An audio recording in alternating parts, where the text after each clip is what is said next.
We move on. Consumers are being warned to take precautionary steps to reduce the risks to their appliances and watch out for home burglaries following Eskom's rolling blackouts the last couple of weeks. The power utility company has recently announced that load shedding will continue throughout the country over the festive season, exposing homeowners and business premises to burglaries and all types of crimes like muggings and attacks within the home. Latest South African crime statistics by the South African Police Service shows an increase in robberies from residential premises, from 17,900 to just over 19,200 between April 2013 and March 2014. This represents an increase of 7.4%. Now, from Cape Town, we are joined by Christel Fourie, who is the Managing Director of MUA Insurance Acceptance. A very good morning to you, Christel. Thank you very much for joining us.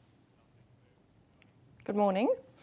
What impact or effect can the ongoing power cuts have on consumers, except that they do not have electricity?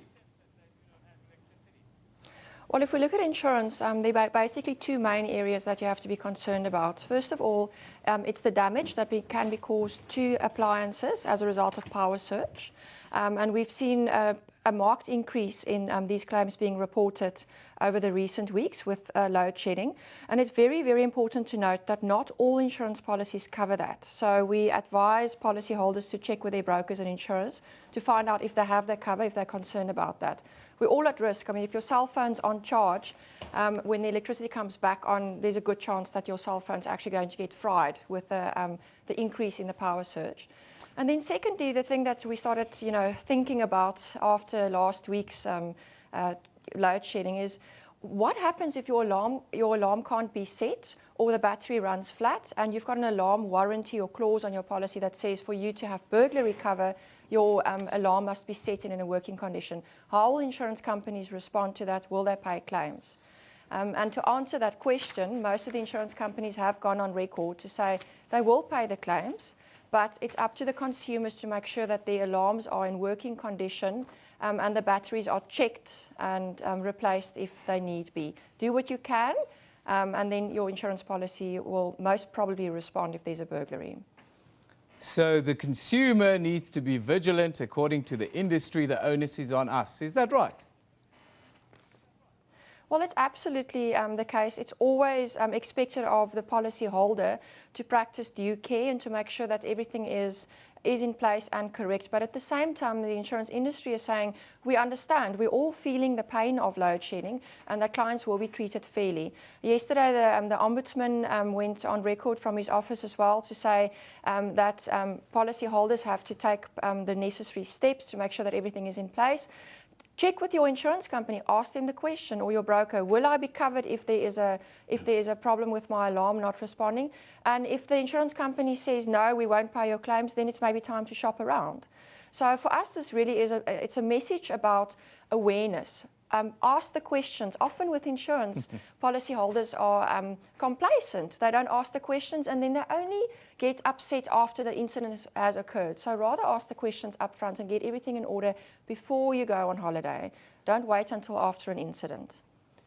Isn't there some responsibility on the insurance company to maybe have a campaign where they inform people during a difficult period like this as to there are concerns that they need to maybe address? Well, I think this is exactly what we're doing, and this is why I'm here today.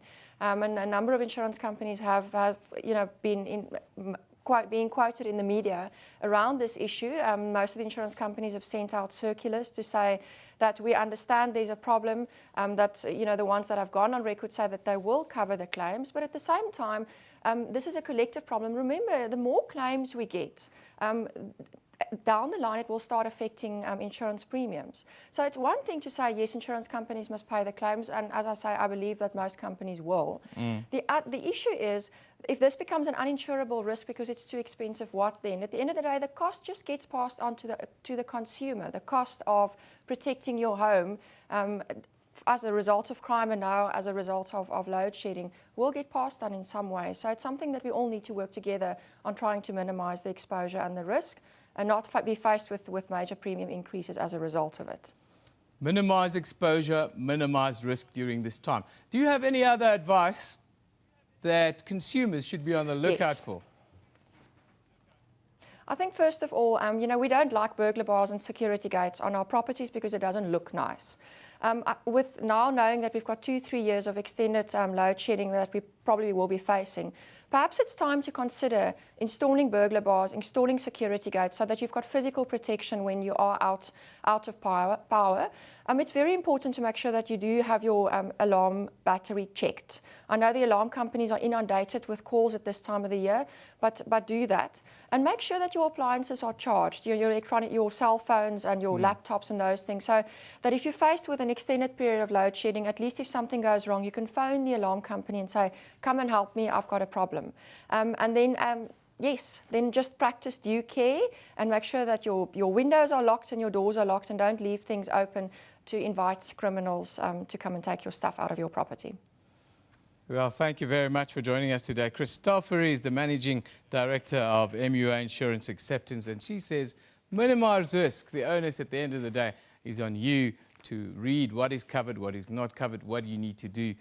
Minimize risk. That is the message during this time where all of us are facing rolling blackouts here in South Africa.